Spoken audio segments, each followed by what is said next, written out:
Bismillahirrahmanirrahim. I welcome you all in online support program of APSEC 4th Road Middle Wing Boys. I am Aisha Ikram, Headmistress Middle Section Boys Wing. I welcome you all in science class. I hope you all are fine and in good health. I pray from Allah to keep you safe and protected. Ameen. Okay, firstly I will discuss with you the weekly syllabus. In this week we will continue with the same chapter, that is life cycle of plants. In this week we will finish the chapter inshallah.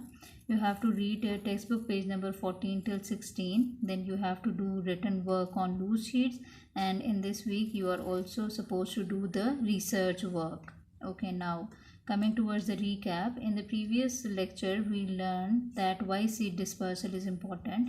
It is important in order to carry the seeds away from the parent plant. This we learned in the previous week.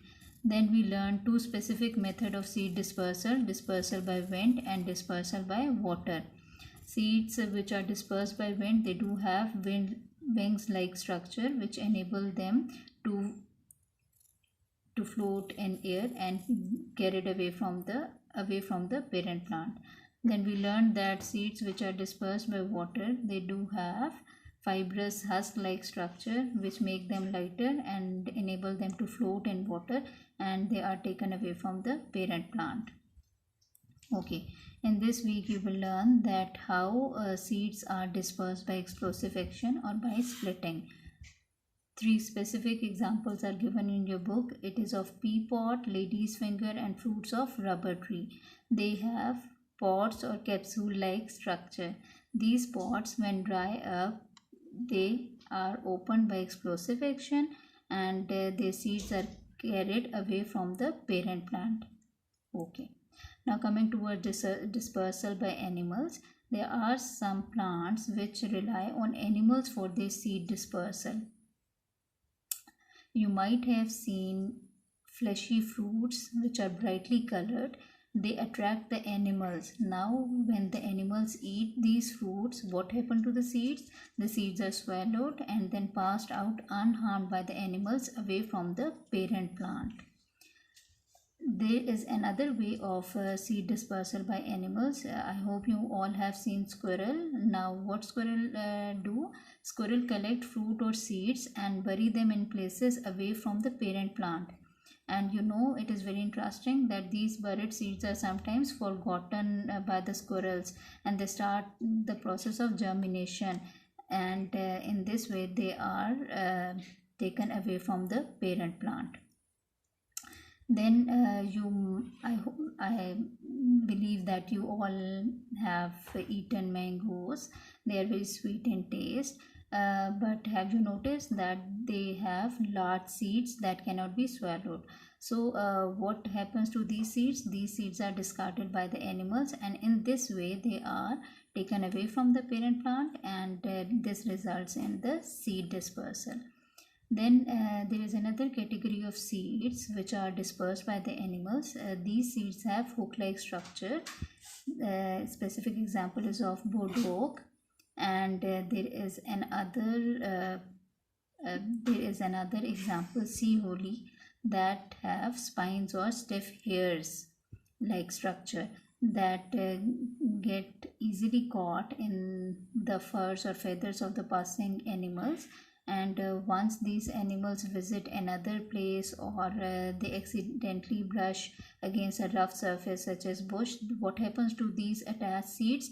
They just fall off away from the parent plant, and this resulted in their dispersal. Okay, so we have discussed in detail dispersal by explosive action and dispersal by animals. Now you have to do this written work on loose sheets.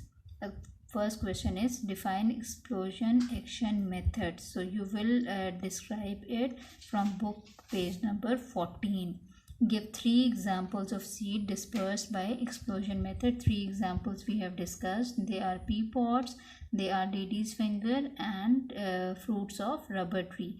Then why some fruits are brightly colored? This we learned in the topic of dispersal by animals. The fruits are brightly colored in order to attract the animals. Then what type of seeds are dispersed by animals?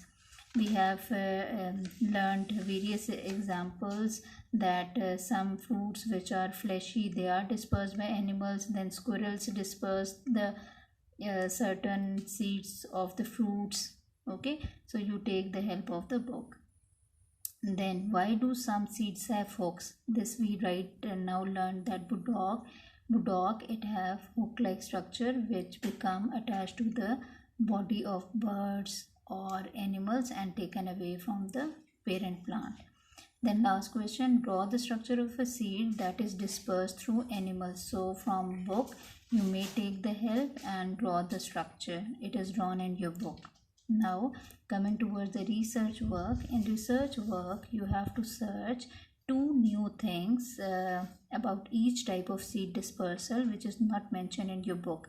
How many types of seed dispersals we have studied? We have studied dispersal by wind, dispersal by water, dispersal by explosive action, and dispersal by animals. 4 types of dispersals have been discussed by us.